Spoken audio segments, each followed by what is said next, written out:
नमस्कार, आप देख रहे हैं डीडी न्यूज। मैं हूं आंचल गुलाटी गुंबर। आगे बढ़ने से पहले एक नजर सुर्खियों की तरफ। वेनेजुएला की कार्यवाहक राष्ट्रपति डेल्सी रॉड्रिगेज आज नई दिल्ली में प्रधानमंत्री के साथ करेंगी द्विपक्षीय वार्ता। व्यापार, निवेश और ऊर्जा के क्षेत्र में सहयोग बढ़ाने पर होगी चर्चा।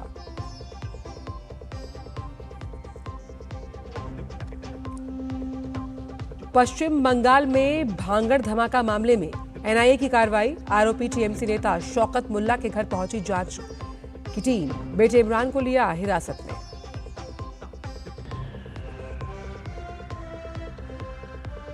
बिहार के मुजफ्फरपुर में एक अस्पताल में आग लगने से 4 लोगों की मौत, कई जख्मी। मुख्यमंत्री सम्राट चौधरी ने 4-4 लाख रुपए के मुआवजे का किया ऐलान।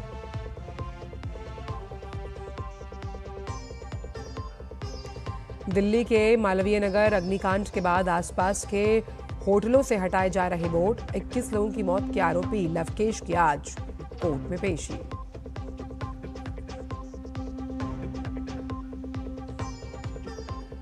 और अहमदाबाद में आज से विश्व योगासन चैंपियनशिप का आगाज। दुनिया भर के प्रतिभागी दिखाएंगे दम। प्रधानमंत्री शाम को 6:30 बजे वर्चुअली करेंगे संबोधित।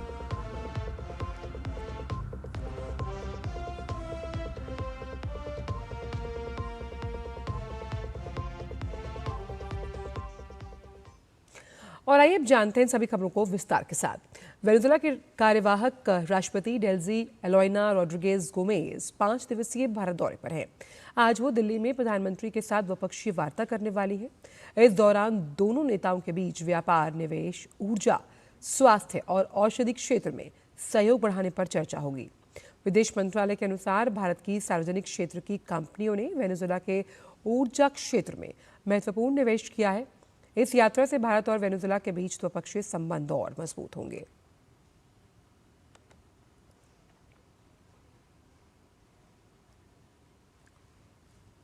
खबर पश्चिम बंगाल के दक्षिण 24 परगना से, जहां टीएमसी नेता शौकत मुल्ला के घर एनआईए की छापेमारी जारी है। आपको बता दें कि पिछले साल मार्च में भांगड़ में बम बनाते समय विस्फोट हुआ था, जिसमें एक युवक की मौत हुई थी। उसी मामले में एनआईए जांच कर रही है।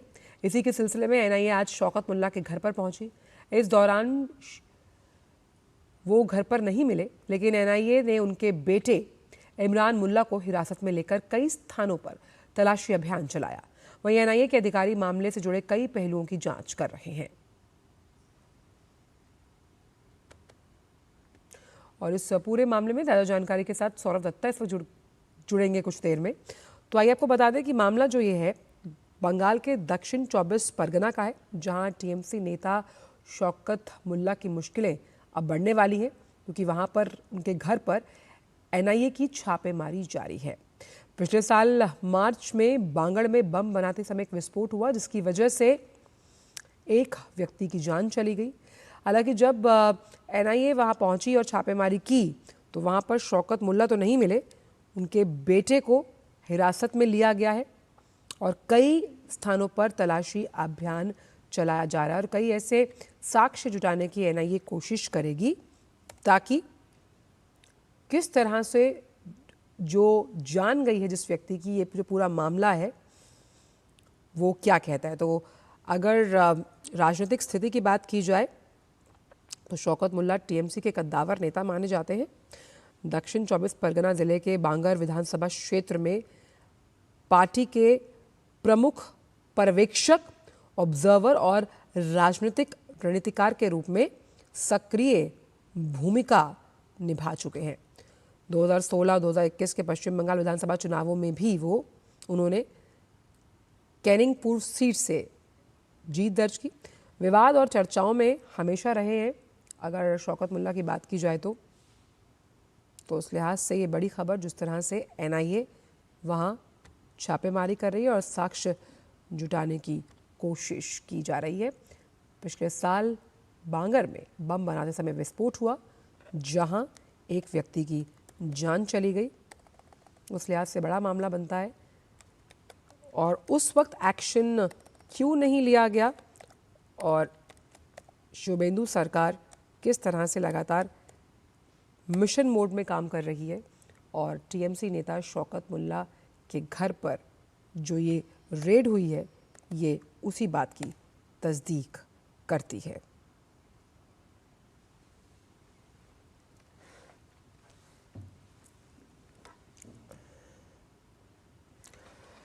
और सौरव इस वक्त जुड़ गए हैं हमारे साथ इस पूरे मामले पर ज़्यादा जानकारी के साथ। सौरव, ये जो पूरा मामला है ये बताता है कि जिस तरह के कद्दावर नेता रहे हैं शौकत मुल्ला, उन्होंने अपने रसूख का वाकई में इस्तेमाल किया और इस वक्त वो घर पर नहीं मिले, बेटे को हिरासत में लिया गया है। अब आगे की कार्रवाई एनआईए कैसे करेगी?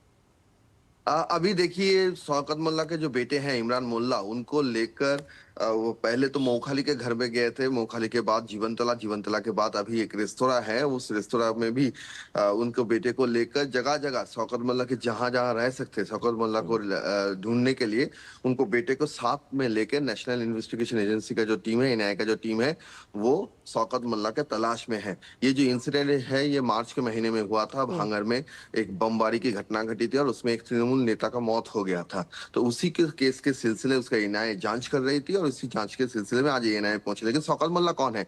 शौकत मुल्ला भांगर, कैनिंग, साउथ चौबीस परगना का ये जो जोन है, इसमें शौकत मुल्ला का दबदबा बहुत ज्यादा है। वो तृणमूल के भांगर और इस इलाके के काफी दबंग नेता माने जाते हैं। और इसी के चलते भांगर में जो पिछले वर्षों में या फिर हाल ही के दिनों में जो जो हिंसा की घटना घटी है, उन सारे केसों में शौकत मुल्ला का नाम सामने आया है। एक तरफ से भांगर कैनिंग में शौकत मुल्ला ही तृणमूल का फेस है।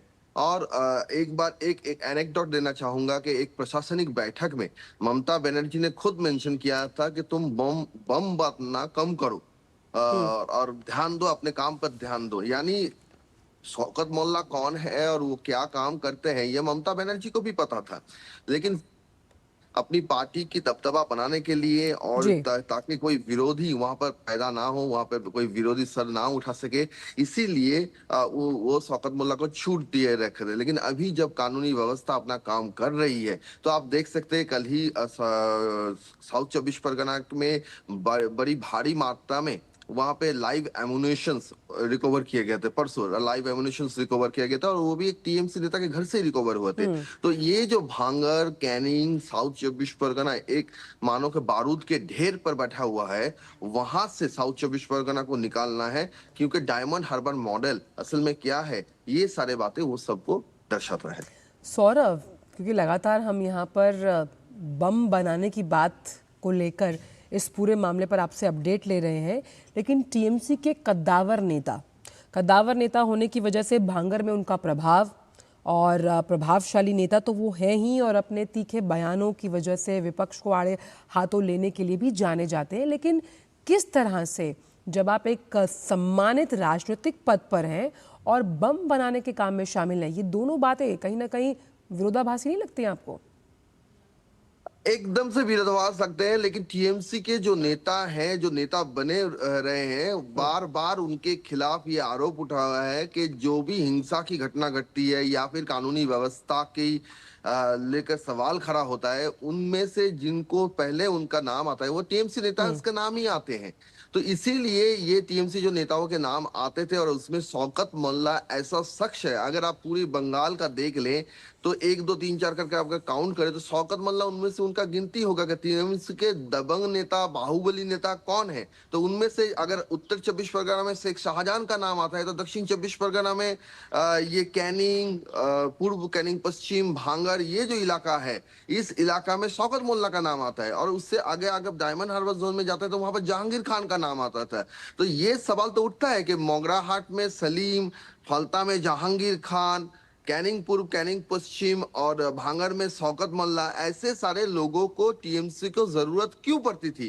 क्योंकि ये कहा जाता है कि असल में ऐसे बाहुबली और दबंग नेता को सामने रख कर ही दिन ब दिन जो वहां के जो जनता है, वो जनता के ऊपर दबाव बनाया जाता था, एक भय का माहौल तैयार किया जाता था। तो सौरभ, अब क्योंकि अपने घर पर शौकत मुल्ला नहीं मिले, अब ऐसे में एनआईए आगे की कानूनी कार्रवाई किस तरह से करने वाली है? और जिस तरह से उनके बेटे को अभी दबिश के दौरान हिरासत में लिया गया, अब आगे क्या होगा? देखिए अभी तो जैसे कि देखने को मिल रहा है कि शौकत मोल्ला के बेटे को लेकर वो जगह जगह जा रहे हैं। शौकत मोल्ला जहां जहां रह सकते हैं, जो जो शौकत मोल्ला का डेरा माना जाता है, चाहे पहले उनके घर से शुरू हुआ, फिर जीवनतला में उनका एक घर है वहां पर गया, उनका पार्टी ऑफिस का कार्यालय था वहां पर गया, वहां नहीं मिले तो रेस्तोरां में गए। तो ऐसे बहुत सारे जो ठिकाने हैं, उन्हीं सारे ठिकानों में शौकत मोल्ला के ऊपर मोल्ला का तलाश जारी है। कहीं ना कहीं जाके ये भी माना जा रहा है कि ये तस्वीर देखिए शौकत मोल्ला का जहाँ है, वो खुद से एनआईए को संपर्क करें कि आप ऐसा ना करें, आप हमारे हम यहाँ हैं, यहाँ आ जाइए। ऐसा भी हो सकता है, लेकिन अभी जो देखने को मिल रहा है कि बेटे को साथ लेकर ही जगह जगह तलाशी जारी जारी है। चलिए, आप नज़र बना के रखिएगा इस पूरे मामले पर। हम आगे भी आपसे अपडेट्स लेते रहेंगे। बहुत बहुत शुक्रिया फिलहाल इन तमाम जानकारियों को हमसे साझा करने के लिए। और आइए बात करते हैं बिहार के मुजफ्फरपुर जिले की, जहां एक निजी अस्पताल की आईसीयू में आज सुबह भीषण आग लगी थी, जहां कम से कम 4 लोगों की मौत हुई है। मुजफ्फरपुर के ब्रह्मपुरा थाना क्षेत्र में स्थित प्रसाद अस्पताल के आईसीयू में लगभग 13 से 15 मरीजों का इलाज चल रहा था। इस दुर्घटना के बाद मरीजों के परिजन जो घायल मरीज हैं उन्हें अन्य अस्पतालों में ले गए। कुछ मरीजों के बारे में अभी भी जानकारी जुटाई जा रही है। इस घटना में मृतकों की संख्या भी बढ़ सकती है।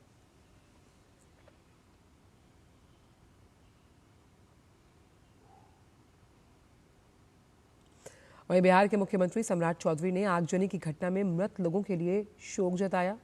उन्होंने मृतकों के परिजनों को 4-4 लाख रुपए मुआवजा देने की घोषणा की। सोशल मीडिया पोस्ट में अपने संदेश में मुख्यमंत्री सम्राट चौधरी ने कहा, मुजफ्फरपुर के एक निजी अस्पताल में आग लगने से 4 व्यक्तियों की मृत्यु अत्यंत दुखद है। शोक संतप्त परिजनों के प्रति मेरी गहरी संवेदनाएं हैं। ईश्वर दिवंगत आत्माओं को शांति प्रदान करे, साथ ही परिजनों को इस कठिन समय में संबल दे। मृतकों के परिजनों को अविलंब 4-4 लाख रुपए अनुग्रह अनुदान प्रदान करने का निर्देश दिया गया है। स्थानीय प्रशासन पूरी तरह मुस्तैद है तथा घायलों के उपचार हेतु सदर अस्पतालों में समुचित व्यवस्था की गई है।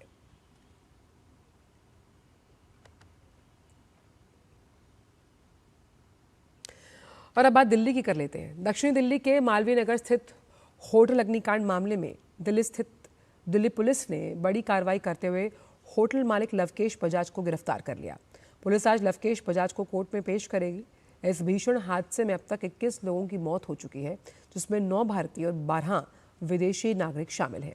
इस मामले में पुलिस ने गैर इरादतन हत्या समेत भारतीय न्याय संहिता की विभिन्न धाराओं के तहत मामला दर्ज कर लिया और अग्नि सुरक्षा मानकों, लाइसेंस संबंधी नियमों, भवन निर्माण में संभावित अनियमितताओं की जांच की जा रही है। हादसे के बाद जांच एजेंसियां ये पता लगाने में जुट गईं कि कहीं सुरक्षा मानकों की अनदेखी और लापरवाही की वजह से आग ने इतना भयावह रूप तो नहीं लिया।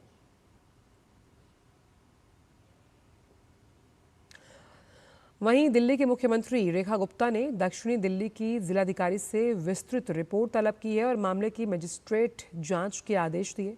मुख्यमंत्री ने स्पष्ट किया कि हादसे के लिए जिम्मेदार लोगों की जवाबदेही तय की जाएगी और यदि किसी स्तर पर लापरवाही पाई गई तो कड़ी कार्रवाई होगी। उन्होंने ये भी कहा कि राजधानी में अवैध संपत्तियों, अनअधिकृत जो गेस्ट हाउसेज हैं और उनकी अग्नि सुरक्षा नियमों का उल्लंघन कर संचालित प्रतिष्ठानों के खिलाफ व्यापक अभियान चलाया जाएगा। वहीं हादसे के घायल 8 लोगों को उपचार के बाद अस्पताल से छुट्टी मिल गई है। बचाव अभियान के दौरान एम्स में भर्ती कराए गए घायल 10 पुलिसकर्मियों की हालत स्थिर बताई जा रही है।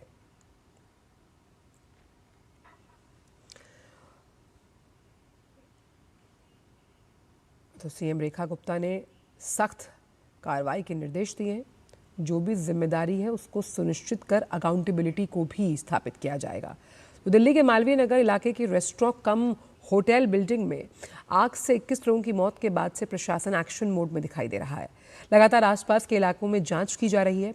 वहीं आसपास के होटलों के बोर्ड भी हटाए जा रहे हैं। इसके साथ ये भी बताया जा रहा है कि आसपास के कई होटल बंद दिखाई दे रहे हैं और फिलहाल कोई भी गेस्ट हाउस में, जो गेस्ट होटल है, ऐसा माना जा रहा है कि वहाँ पर कोई रुका नहीं। आप देख सकते हैं बोर्ड्स पर लिखा है होम स्टे, और ये होम स्टेज किस तरह चलाए जा रहे थे। B&B ब्रेड एंड ब्रेकफास्ट देखिए उस पर लिखा हुआ है, जिसका जिक्र सुबह आज हम नया सवेरा में भी कर रहे थे कि जिसकी तर्ज पर ये शुरू किए गए थे। 4 कमरों के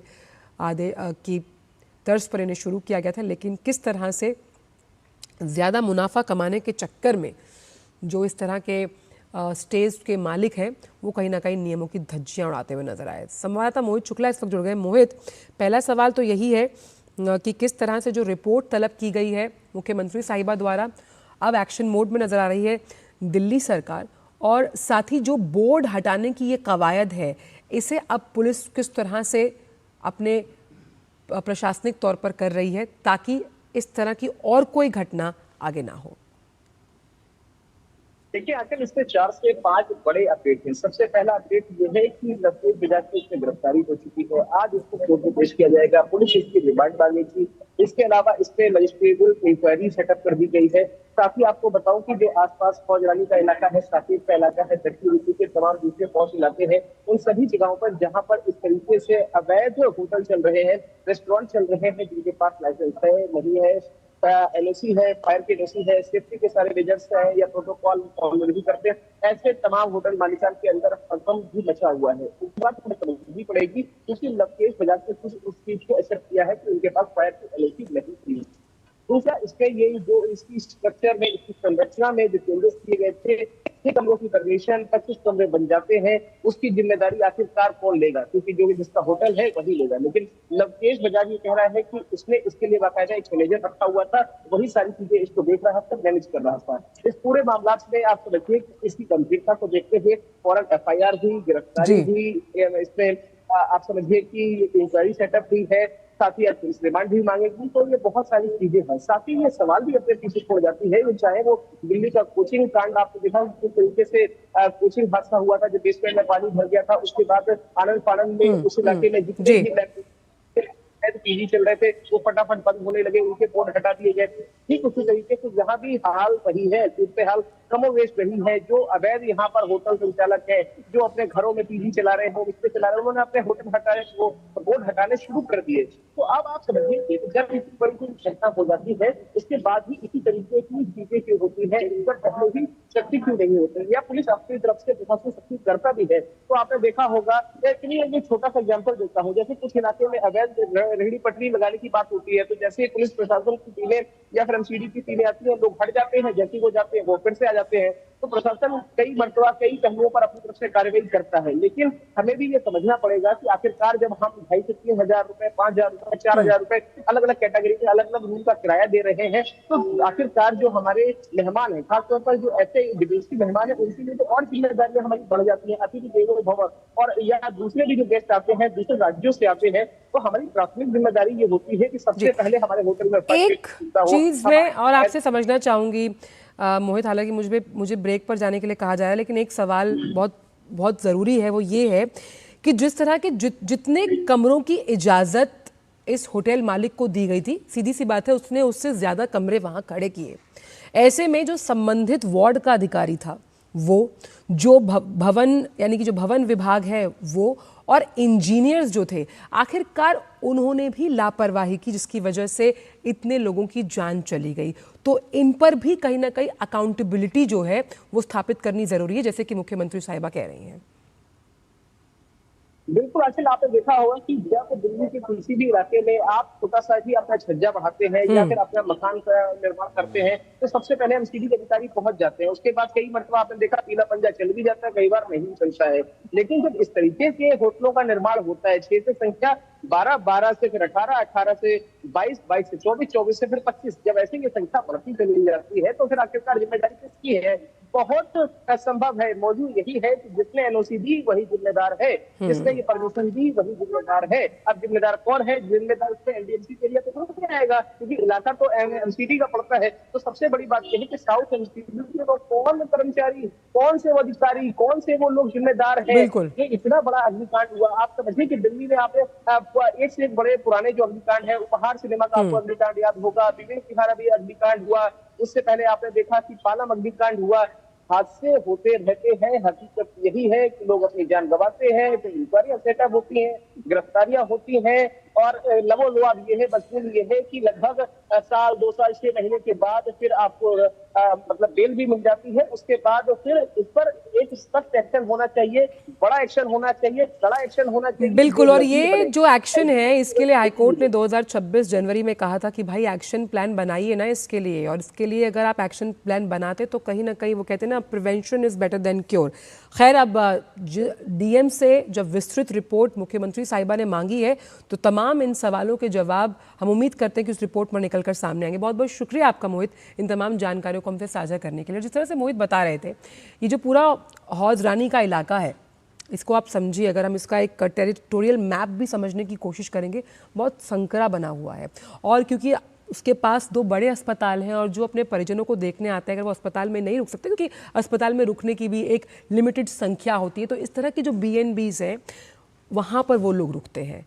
और उनमें भी जितने कमरे बनाने की इजाज़त है, अगर उससे ज़्यादा बनाए गए, कोई एंट्री एग्जिट का पॉइंट नहीं था और कोई किसी भी तरीके की NOC नहीं ली गई, चाहे वो फायर से जुड़ी हुई हो, चाहे वो निर्माण से जुड़ी हुई हो, तो बहुत सारे लूपहोल्स हैं जिनका जवाब देना होगा। वक्त से ब्रेक के उस पार आकर बात करेंगे संबल से जुड़ी हुई।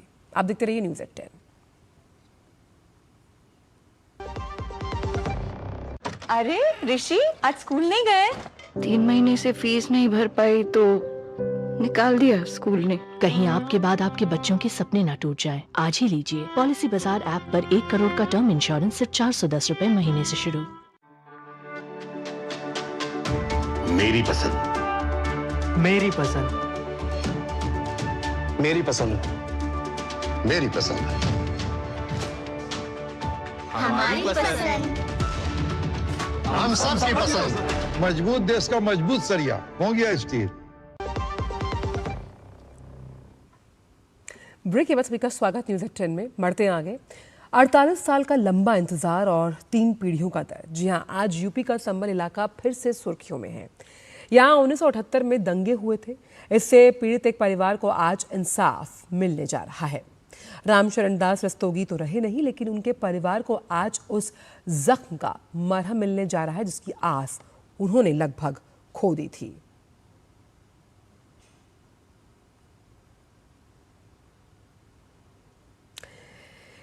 लेकिन आपको बता दें कि योगी सरकार में संबल की प्रशासन ने उन्हें पूरी मदद की और आज वो दिन आ गया है जब पुनर्वास के तहत इस परिवार को आवासीय जमीन का पट्टा दिया जाएगा। इस जमीन पर बनने वाले आवास की आधारशिला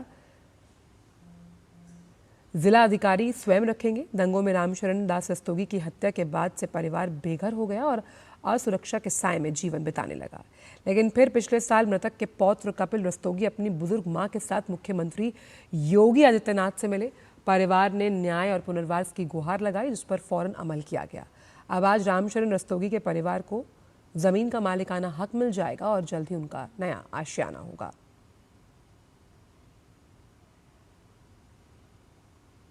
केंद्र में प्रधानमंत्री के अगुवाई में मोदी सरकार के सफल 12 साल, जन कल्याणकारी योजनाओं का ग्राउंड जीरो पर असर। बस्तर में जो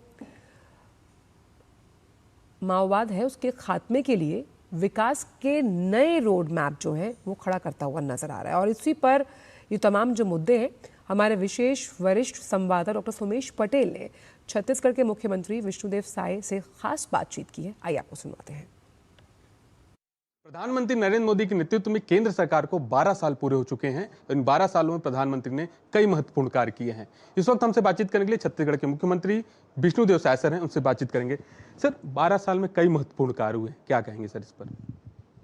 देखिए, हमारे देश के यशस्वी प्रधानमंत्री श्री नरेंद्र मोदी जी के शानदार 12 वर्ष पूरे हुए हैं और उनका ये 12 वर्ष बेमिसाल है विकास के लिए, विश्वास के लिए। पहला 5 साल उन्होंने गरीब कल्याण का काम किया पूरे देश में।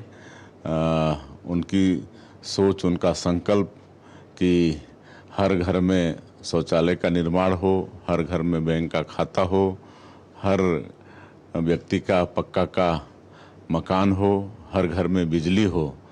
और दूसरे 5 साल में जो ऐतिहासिक काम जम्मू कश्मीर से धारा 370 हटना चाहिए, अयोध्या में प्रभु श्री राम का मंदिर बनना चाहिए, ये सब जो असंभव सा लगता था माननीय प्रधानमंत्री जी की दूरदृष्टि और उनके संकल्प के कारण ये सब भी पूरा हुआ है और आज 12 वर्षों में उनके नेतृत्व में एक नए भारत का निर्माण हो रहा है। प्रधानमंत्री नरेंद्र मोदी के नेतृत्व में नक्सलवाद का खात्मा, डेडलाइन 31 मार्च 2026, बस्तर में किस तरह की बदलाव की तस्वीर दिख रही है? नक्सलवाद के कारण पिछले 4-5 दशक 40-50 वर्षों से वो क्षेत्र विकास से अछूता था। कई क्षेत्र में नक्सलियों का एक छत्र राज था, वहाँ पर प्रशासन के लोग भी नहीं पहुँच पाते थे। आज नक्सलवाद जो लगता था कि पता नहीं कभी समस्या का समाधान होगा कि नहीं, नक्सलवाद समाप्त हो चुका है। ये थे छत्तीसगढ़ के मुख्यमंत्री विष्णुदेव साय, जो डीडी न्यूज से अलग अलग मुद्दों पर खास बातचीत कर रहे थे। अपने कैमरा से होगी नागेश के साथ सोमेश पटेल, डीडी न्यूज, रायपुर, छत्तीसगढ़। तो न्यूज़ 10 में फिलहाल इतना ही। दीजिए अनुमति। नमस्कार।